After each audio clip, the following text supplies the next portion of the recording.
সবাইকে আমার শুভ দুপুরের শুভেচ্ছা জানিয়ে স্বরচিত কবিতা পাঠ করে শোনাচ্ছি। কবিতার শিরোনাম জীবন।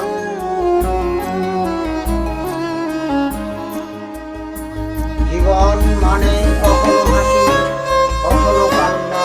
জীবন মানে সুখ আর দুঃখ যন্ত্রণা। শিশুদের কাছে জীবন মানে স্নেহ আদরের আশা। প্রেমিকের কাছে জীবন মানে প্রেম ভালোবাসা। ব্যর্থ প্রেমিকের কাছে জীবন মানে ব্যর্থ সকল আশা। যুবকের কাছে জীবন মানে রঙিন স্রোতে ভাষা। ধনীদের কাছে জীবন মানে বিলাসবহুল গাড়ি আর বাড়ি। নিঃস্বদের কাছে জীবন মানে দৈন্যতার আহাজারি। অত্যাচারিতা নারীদের কাছে জীবন মানে অভিশাপ। পুণ্যবানের কাছে জীবন মানে সকল নিষ্পাপ। চিকিৎসকের কাছে জীবন মানে আরোগ্য নীতি। নেতাদের কাছে জীবন মানে শুধু রাজনীতি।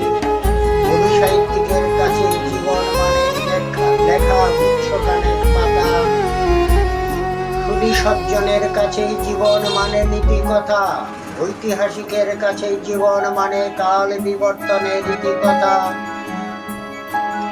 শিক্ষকের কাছে জীবন মানে সুশিক্ষা দেওয়ার প্রত্যাশা। আমার কাছে জীবন মানে সময়ের স্রোতে ভাষা। জীবন মানে শুধু দুটি কথা, একটির নাম জোয়ার, অপরটি ভাটা। আমি মনে করি জীবন মানে পুরনো স্মৃতি কথা। এরই চেয়ে আমার জীবনে হলো অনেক তিক্ত অভিজ্ঞতা। ধন্যবাদ সবাইকে। কবিতাটা ভালো লাগলে লাইক এবং কমেন্টস করে পাশে থাকার অনুরোধ জানাচ্ছি।